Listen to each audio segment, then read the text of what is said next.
اعوذ باللہ من الشیطان الرجیم بسم اللہ الرحمن الرحیم۔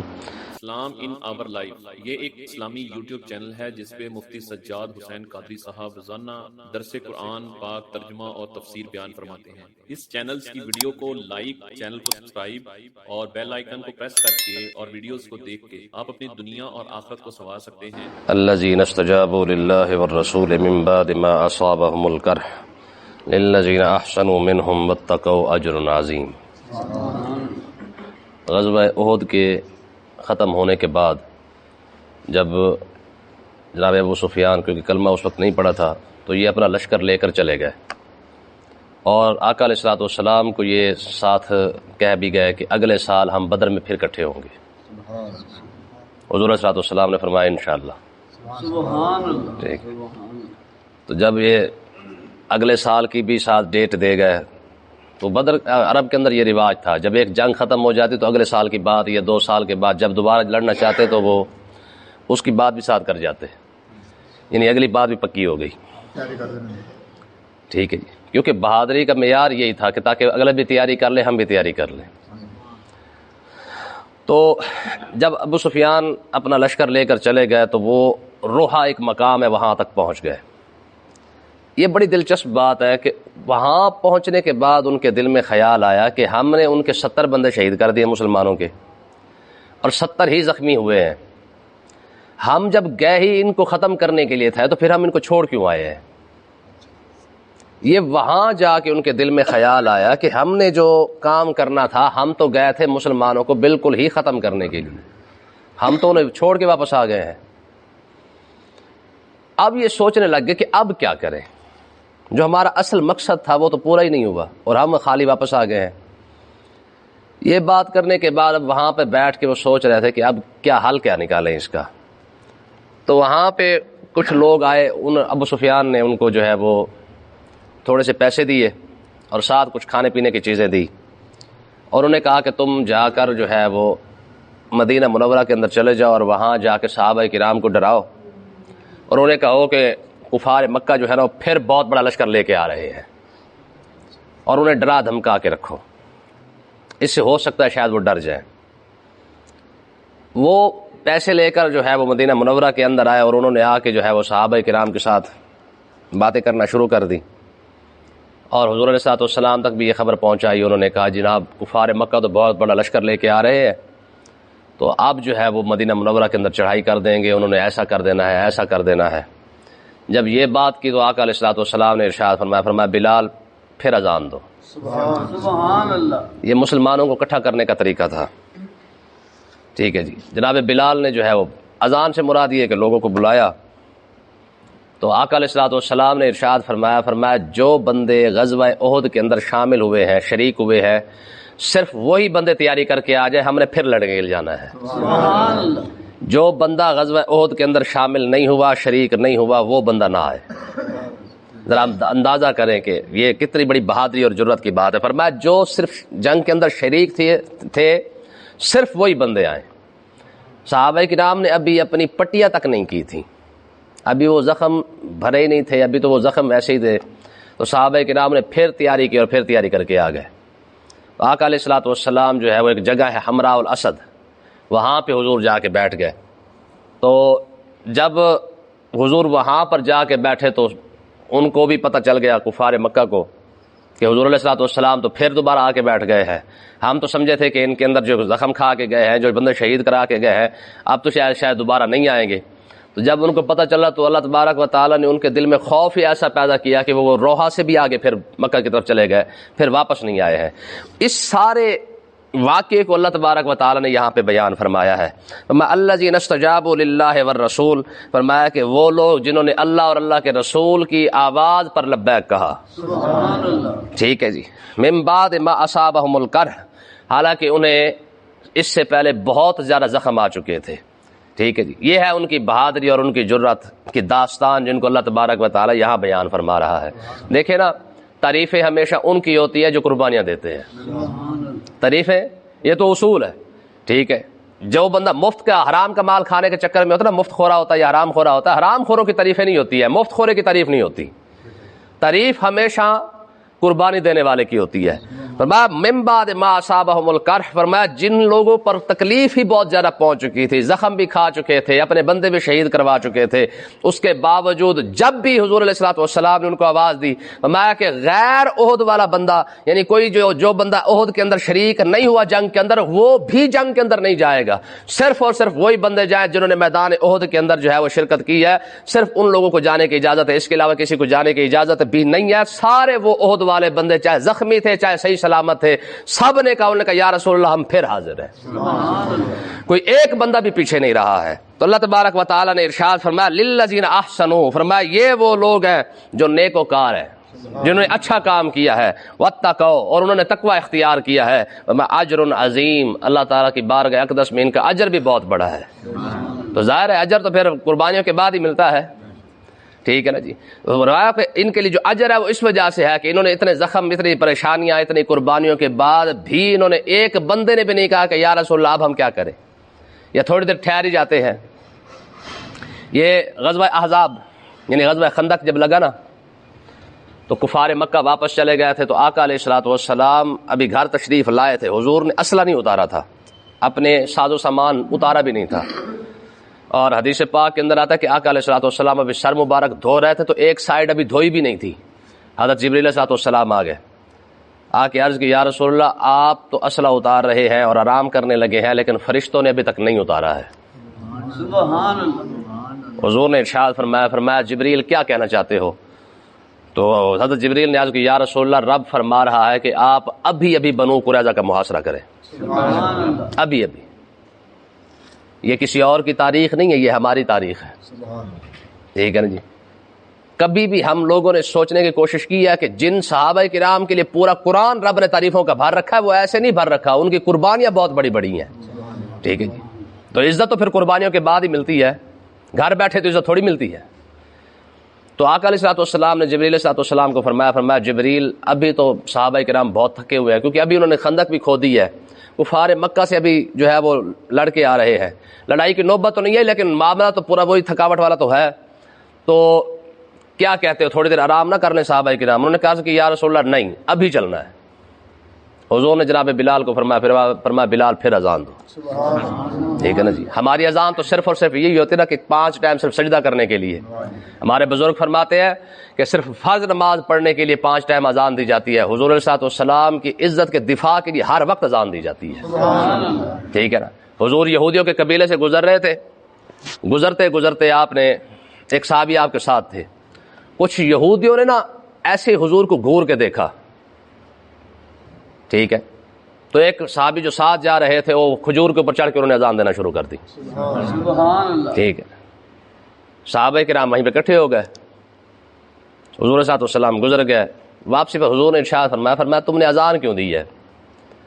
میں نے تو نہیں کہا تھا تمہیں اذان دینے کا۔ تو انہوں نے عرض کی یا رسول اللہ میں نے دیکھا نا جب یہودیوں کی نظروں کو دیکھا تو مجھے خطرہ محسوس ہوا کہ یہودی کوئی حرکت نہ کر دی، اس لیے میں نے وہاں پہ چڑھ کر اذان دینا شروع کر دی ہے، ٹھیک ہے۔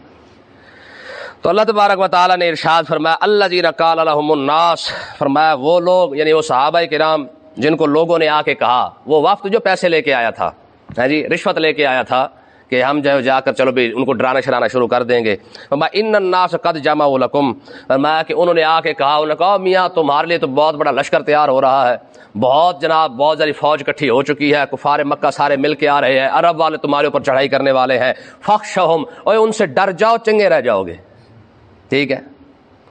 یہ الفاظ اور آج کے این کور اور ٹی وی پر بیٹھنے والے لوگ یہ سارے برابر ہیں کہ نہیں ہے؟ ان کا ایک ہی کام ہے مسلمانوں کو ڈرانا کیسے ہے۔ آگے اللہ تبارک و تعالیٰ نے اگلی آیتوں کے اندر فرمایا جو مسلمانوں کو ڈراتا ہے وہ بندہ شیطان ہوتا ہے، ہاں یہ اگلی آیتوں کے اندر آ رہا ہے۔ فرمایا جو یہ دیکھیں وہ صحابہ کرام کو ڈرانے کے لیے آیا ہے، فرمایا کہنے لگا تم ڈر جاؤ ان سے، تو صحابہ کرام نے جب یہ بات سنی تو الفاظ کیا ہے؟ فرمایا فزادہم ایمانا، فرمایا جیسے انہوں نے کہا تم ان سے ڈر جاؤ کفار مکہ سارے مل کے آ رہے ہیں، تو اللہ تبارک و تعالیٰ نے فرمایا صحابہ کرام کا ایمان ہی بڑھ گیا، سبحان اللہ۔ انہوں نے کہا یہ ہمارے ساتھ لڑنے آ رہے ہیں، فرمایا پھر ہم بھی ان کے لیے تیار ہیں، ٹھیک ہے جی۔ این لڑائی کی بات سن کے جب ایمان ہی بڑھ جائے تو پھر پیچھے بچ کیا جاتا ہے؟ تو اس کا مطلب یہ ہے کہ مسلمان کو بزدلی کی طرف لے کے جانا یہ شیطانوں کا کام ہوتا ہے، ہمیشہ مسلمان کو بات ہی وہی سنانی چاہیے جس سے جو ہے مسلمان دلیر ہو جائے، ٹھیک ہے نا. اس لیے ہمارے بزرگوں نے منع فرمایا یہ جو کربلا بیان کی جاتی ہے, کئی سارے ہمارے بزرگوں نے کہا کہ یہ کربلا تو بیان کرنی جائز کوئی نہیں ہے. آپ دیکھ لیں اس کے اندر کون سی مسلمانوں کو بہادری کی بات سنائی جاتی امام حسین کی, صرف یہی دکھایا جاتا ہے انج ہو گیا, انج ہو گیا, ہائے انج مارے گئے تھے, انج ہو گیا تھا, انج ہو گیا. نہیں, کوئی ایک بہادری کی بات سناتے ہیں. حالانکہ کربلا بہادری کی داستان ہے, شجاعت کی داستان ہے. ٹھیک ہے نا جی. آپ سوچ سکتے ہیں کہ ایک شخص اپنے بیوی بچے بھی ساتھ لے کے ہو, پردیس میں کھڑا ہوا ہو, اور دشمن اس پر حملہ کر دے, اس کے باوجود بھی دشمن کی بات نہ مانے. سبحان اللہ. ٹھیک ہے نا بہادری کی بات.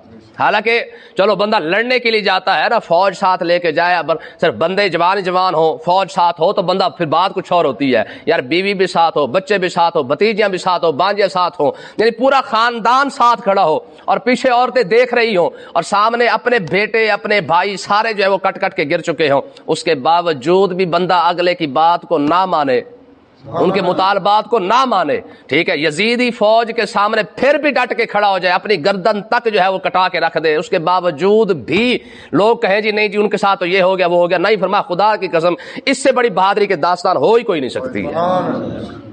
ٹھیک ہے نا جی. تو اللہ تبارک و تعالیٰ نے ارشاد فرمایا جیسے انہوں نے مسلمانوں کو ڈرایا, مسلمانوں کا ایمان ہی بڑھ گیا. اب انہوں نے کیا کہا, ہماری قوم یہ الفاظ کیسے پڑھتی ہے اور یہ الفاظ کہاں نازل ہو رہے ہیں. صحابہ کرام نے کہا قالوا حسبنا اللہ و نعم الوکیل, انہوں نے کہا ہمارے لیے اللہ ہی کافی ہے, وہی اچھا کارساز ہے. ٹھیک ہے جی. ہماری قوم کہاں یہ الفاظ پڑھتی ہے, صحابہ کرام نے کہاں پڑھے ہیں. ٹھیک ہے, اور اس وقت جب جو ہے وہ صحابہ کرام کو ڈرانے کی بات کی جا رہی تھی, اسی وقت جو ہے صحابہ کرام یہ الفاظ پڑھ رہے تھے حسبنا اللہ و نعم الوکیل. ٹھیک ہے نا جی. حدیث پاک کے اندر آتا ہے کہ آقا علیہ الصلوۃ والسلام جب وہاں سے چلے نا مدینہ منورہ سے حمراء الاسد تک آئے, تو حضور علیہ الصلوۃ والسلام خود بھی یہی وظیفہ پڑھتے آئے, صحابہ کرام بھی یہی وظیفہ پڑھتے آئے, حسبنا اللہ و نعم الوکیل. اور پھر کئی جنگوں کے اندر صحابہ کرام کا وظیفہ ہی یہی تھا, تلوار بھی چل رہی ہے, ساتھ ساتھ حسبنا اللہ و نعم الوکیل بھی پڑھا جا رہا ہے. ٹھیک ہے جی. تو اللہ تبارک و تعالیٰ نے کیا ارشاد فرمایا, فرمایا فانقلبوا بنعمت من اللہ وفضل. میں اللہ تبارک و تعالیٰ کے بارگاہ اقدس میں پھر کرم کیا ہوا, جب مسلمان حمراء الاسد کے اندر پہنچے نا, تو وہاں پہ ظاہر کفار مکہ تو واپس لوٹ گئے تھے, تو وہاں پہ ایک تجارتی قافلہ آ گیا جہاں حضور تشریف فرما تھے. تجارتی قافلہ آیا تو مسلمانوں نے ان کے ساتھ جو ہے وہ خرید و فروخت کی, اور کچھ دن وہاں پہ ٹھہرے رہے. تو جب واپس لوٹے تو اللہ تبارک و تعالیٰ نے اس کاروبار کے اندر مسلمانوں کو برکت ہی برکت عطا فرما دی. فرمایا فانقلبوا بنعمت من اللہ وفضل, فرمایا جب وہ لوٹے اللہ تبارک و تعالیٰ کی نعمت اور اس کا فضل لے کر واپس لوٹے ہیں. ٹھیک ہے نا. دیکھیں نا, جنگ نہیں ہوئی ہے لیکن مسلمان کم سے کم دلیر تو ہونا چاہیے نا. صحابہ کرام کم سے کم وہاں تک پہنچے تو ہے نا. حضور علیہ الصلوۃ والسلام کو جب حضور نے ارشاد فرمایا جبریل بنو قریظہ کا ابھی جا کر کیسے محاصرہ کریں گے, میرے تو صحابہ تھکے ہوئے ہیں. جبریل نے عرض کی یا رسول اللہ آپ صرف پہنچے صحیح, باقی ہم کام کر دیں گے. صرف آپ کا کام ہے وہاں پہ پہنچنا, بنو قریظہ کا آپ صرف محاصرہ کر دیں, ان کے قلعے ہم ہی اکھاڑ کے رکھ دیں گے. اور ایسے ہی ہوا قبیلہ بنو قریظہ کے ساتھ پھر. ٹھیک ہے. اللہ تبارک و تعالیٰ نے ارشاد فرمایا لم یمسسہم سوء, فرمایا ان کو ایک کانٹا بھی نہیں چبھا. سبحان اللہ. ہاں, صرف بندہ مانے سے ہی, دیکھے نا بندہ رب کے سہارے پہ چل پڑے صحیح, رب تکلیف آنے نہیں دیتا ہے. فرمایا کہ صرف انہوں نے کیا کیا ہے, صرف چل پڑے ہیں, حمراء الاسد کے اندر آ کے بیٹھ گئے, یہ جگہ کا نام ہے. تو فرمایا ہم نے انہیں ایک کانٹا بھی نہیں چبھنے دیا ہے. واتبعوا رضوان اللہ, انہوں نے اللہ کی رضا کو تلاش کیا. تو اللہ تبارک و تعالیٰ نے پھر کیا کیا, واللہ ذو فضل عظیم, اللہ تعالیٰ بھی تو بہت بڑا فضل والا ہے. اب انہوں نے اللہ اور اللہ کے رسول کی بات مانی ہے, تو پھر رب نے انہیں خالی واپس نہیں لوٹایا. پھر رب نے ایسا انتظام کیا ہے کہ ایک تجارتی قافلہ بھیج کر اللہ تبارک و تعالیٰ نے مسلمان کو مال بھی عطا فرما دیا ہے, اور واللہ ذو فضل عظیم, اور اللہ تعالیٰ نے اپنا فضل بھی ساتھ عطا فرما دیا ہے. آگے دیکھیں جی, وہ جو آئے تھے نا ڈرانے کے لیے, ان کو اللہ تبارک و تعالیٰ نے کیا ارشاد فرمایا. ان کے بارے میں اللہ تبارک و تعالیٰ نے ارشاد فرمایا, فرمایا انما ذالکم الشیطان, فرمایا یہ جو شیطان نہیں آئے تمہارے پاس. ہم شیطان خان کہیں نا تو بڑی تکلیف ہوتی ہے. ٹھیک ہے نا جی, بے شیطان خان یوں کر رہا ہے, شیطان خان یوں کر رہا ہے. ٹھیک ہے, تو کہتے جی نہیں اس طرح تو نہیں کہنا چاہیے, کسی اور کو کہ ویسے بندہ کہہ لے, شیطان خان کو شیطان خان نہیں کہنا چاہیے. تو رب نے شیطان خان کو شیطان خان ہی کہا ہے. تو وہ جو شیطان خان آئے تھے, فرمایا انما ذالکم الشیطان. دیکھو شیطان خان کا مطلب کیا ہوتا ہے, شیطان خان یہی ہے نا, اپنی کرسی کی بات ہے تو کہتا جی جہاد کرنا چاہیے, اور کرسی پہ بیٹھا تو پھر کہتا جی ہم پھر کیسے جنگ چھیڑ سکتے ہیں. پھر شیطان خان یہی تو ہوتا ہے. کہتے ہیں جی جب شیطان خان آئے نا صحابہ کرام کے پاس, انما ذالکم الشیطان, تو شیطانوں نے آ کے صحابہ کرام کو کہا یخوف اولیاءہ, انہوں نے اپنے جو ہے وہ ساتھیوں سے ڈرانے کی کوشش کی، اپنے ساتھیوں سے، یعنی کفار مکہ کا جو ہے انہوں نے کہا بہت بڑا لشکر لے کے آ رہے ہیں، وہ یوں کر دیں گے، یوں کر دیں گے، ایسے ہو جائے گا، ایسے ہو جائے گا۔ اب وہ ڈرا رہے ہیں، رب انہیں شیطان کہہ رہا ہے۔ تو آج جو ڈرائے مسلمانوں کو،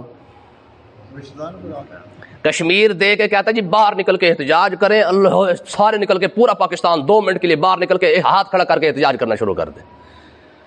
جب اپنے ووٹ کی باری یہ کہتا ہے جی آپ اب نکل کے جہاد کرنا چاہیے، تو شیطان خان کیا ہوتا ہے؟